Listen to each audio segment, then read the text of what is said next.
Welcome back to my channel সুস্মিতার গল্পকথা। তো আজকে আবারও একটা রান্নার রেসিপি নিয়ে চলে এসেছি। আজকে বানাবো হচ্ছে মাটনের একটা খুব সুস্বাদু রান্না, ঠিক আছে? কষা বলতে পারো, মাটনের কষাই বলতে পারো, একটু অন্যরকম স্টাইলে বানাবো। এখানে 800 গ্রাম মাটন রয়েছে। সবার আগে আমি যেটা করব সেটা হচ্ছে এই মাটনটাকে আমি গোটা গরম মশলা দিয়ে, মানে বড় এলাচ, ছোট এলাচ, জয়িত্রী, দারচিনি, লবঙ্গ, এই সমস্ত কিছু দিয়ে আমি এটাকে সিদ্ধ করব। এইখানে প্রেসার কুকারে আমি একবারেই কিন্তু ঝোল, মানে যেটা ঝোল করব সেই জলটাই কিন্তু আমি এখানে একবারে দিয়ে দিয়েছি। এর মধ্যে আমি এবার গোটা গরম মশলা যেগুলো বললাম সেগুলো সব আমি দিয়ে দেবো। এই যে দেখো, এই যে জয়িত্রী আছে, একটা স্টার এনিস রয়েছে, দুটো বড় এলাচ রয়েছে, দারচিনি, লবঙ্গ আর ছোট এলাচ রয়েছে।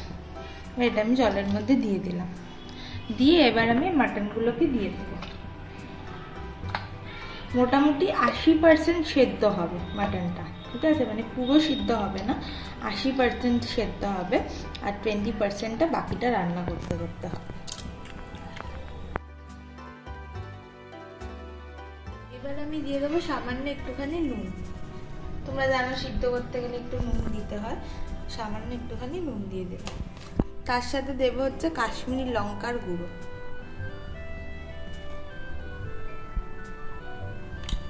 আচ্ছা, সবাই একটু ভাবতে পারো যে হঠাৎ করে আমি কাশ্মীরি লঙ্কার গুঁড়ো কেন দিলাম।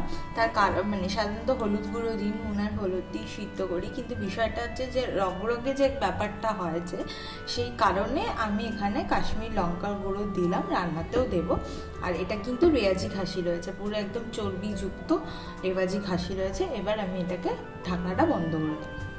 মোটামুটি এটা 80% সিদ্ধ হবে, মানে 3-4টে সিটি দেবো, দেওয়ার পরে তারপরে আবার ফিরছি। এখন আমি কড়াই বসিয়ে দিয়েছি। এবার আমি মেন গ্রেভির রান্নাটা করব। কড়াই বসিয়ে দিয়ে এখন সর্ষের তেল দিচ্ছি। এর মধ্যে আমি আলুগুলো ভেজে নেব। আচ্ছা, এখানে 4টে বড় বড় সাইজের আলু কেটে ধুয়ে নিয়েছি। এবার সেগুলোকে আমি একটু ভেজে নেব। মাটন আলু ছাড়া ভালো লাগে না, ওই জন্য আলু দিলাম, তোমরা চাইলে আলু নাও দিতে পারো। নুন দিয়ে দিয়েছি, এবার একটু হলুদ দিয়ে দেবো।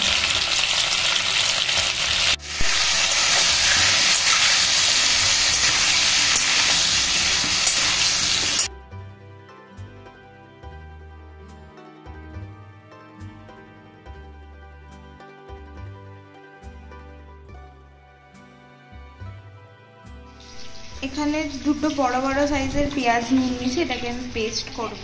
তোমার দুটো ছোট পেঁয়াজ কুচি করে নিয়েছি, কুচি বাটা দুটোই ইউজ করবো আমি। কেউ চাইলে শুধু কুচি ইউজ করতে পারো, আবার কেউ চাইলে কুচি বাটা দুটোই ইউজ করতে পারো, আবার চাইলে শুধু বাটাও ইউজ করতে পারো। আচ্ছা, এবার আমি ফোড়ন দিয়ে দেবো। এখানে আছে গোটা গরম মশলা, জিরে, তেজপাতা আর শুকনো লঙ্কা, এই যে, ঠিক আছে? আমি তেলের মধ্যে ছেড়ে দিলাম। আচ্ছা, এবার আমি পেঁয়াজ কুচিগুলো দিয়ে দিচ্ছি।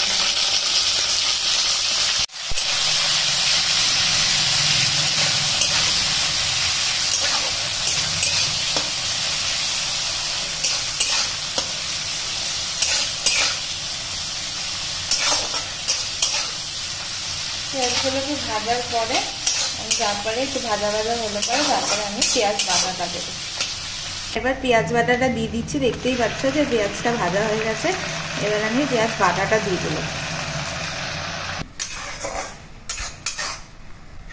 আচ্ছা, পেঁয়াজ ভাজার সাথে পেঁয়াজ বাটাটা কিন্তু ভালো করে মিশিয়ে দিলাম। এবার এটাকেও একটু ভাজা করব। এখানে 10 থেকে 12 কোয়া রসুন রয়েছে, কাঁচা লঙ্কা 4টে রয়েছে। ঝাল কম খাই বলে ঝাল কম দিয়েছি, যে যার ঝাল অনুযায়ী লঙ্কা দেবে। আর আদা আছে হাফ, খোসা ছাড়ানো, ঠিক আছে? এটাকে আমি এখন পেস্ট করবো। কালারটা দেখতেই পাচ্ছ, পেঁয়াজ বাটা আর ভাজা।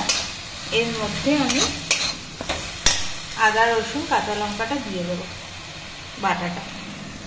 আর সবসময় এটা দেখেছি আমি পেস্টের থেকে, তোমরা তাড়াহুড়োর জন্য আমি অনেক ক্ষেত্রে করেছি আদা রসুনের পেস্ট ইউজ করেছি রেডিমেড, কিন্তু আমি দেখলাম যে যত তুমি এই রসুন, মানে কাঁচা রসুন, কাঁচা আদা পেস্ট করে রান্না করবে অর্গ্যানিক ভাবে, সেটার টেস্ট কিন্তু খাবারেরও বেশি বাড়ে।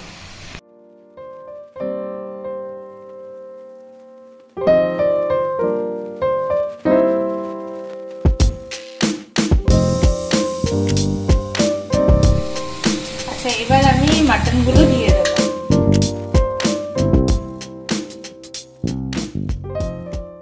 আচ্ছা, এখন আমি টমেটো দিয়ে দেবো। দুটো ছোট টমেটো নিয়েছি, বেশি টমেটো দেবো না, তার কারণ এরপরে যেটা অ্যাড করবো তাতে একটু টকও হয়ে যেতে পারে বেশি, ওই জন্য ছোট দুটো টমেটো অ্যাড করে দিলাম।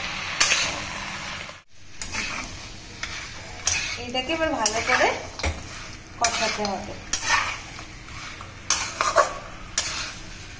এবার আমি নুন দিয়ে দেবো, ঠিক আছে? নুনটা কিন্তু বুঝে দেবে, কারণ মাংস সেদ্ধর সময় নুন দিয়েছো, সে কারণে অলরেডি কিন্তু মাংসে নুন ঢুকে আছে, তো সেই বুঝে নুন দেবে। সামান্য একটু চিনি দিচ্ছে, ঠিক আছে, যাতে টেস্টটা ব্যালেন্স হয়। দেবো হচ্ছে হলুদ গুঁড়ো, কাশ্মীরি লঙ্কার গুঁড়ো,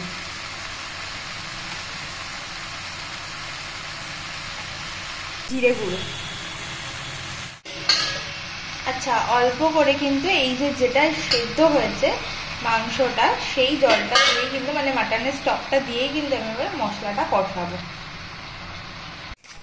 এটা একটু কষবে, টমেটোটাও সিদ্ধ হবে, ওই জন্য আমি নুনটা দিয়ে দিলাম। যা যা মশলা ছিল, তোমরা চাইলে ধনে গুঁড়োও দিতে পারো, গরম মশলাও দিতে পারো, যেহেতু গরম মশলা ফোড়নে দিয়েছি এবং মাটনেও সেদ্ধর সময় দিয়েছি, সেই কারণে আর আমি এক্সট্রা করে গরম মশলার গুঁড়ো দিলাম।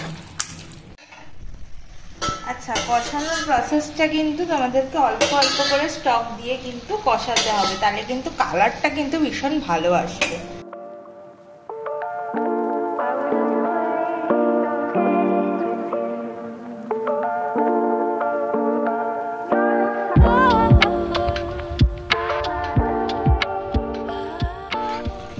এবার টক দইটা দিয়ে দিচ্ছি, এখানে 80 গ্রাম মতন টক দই আছে, ঠিক আছে?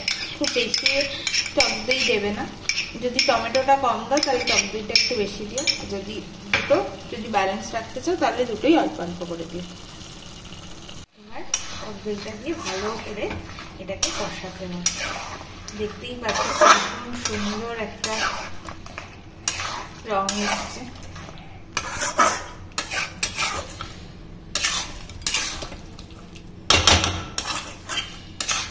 টমেটো গুলো কিন্তু দেখো পুরো গলে গেছে, এই দেখো।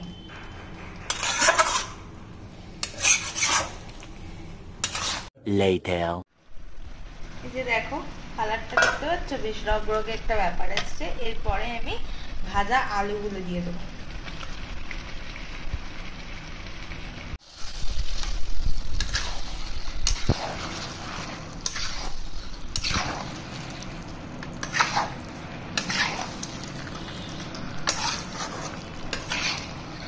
এবারে আমি স্টকটা দিয়ে দেবো ঝোলের জন্য, ঠিক আছে? মাংস কষানো হয়ে গেছে, এবার আমি স্টকটা দিয়ে দিচ্ছি। যতটা তোমরা ঝোল খাবে সেই বুঝে স্টকটা দেবে।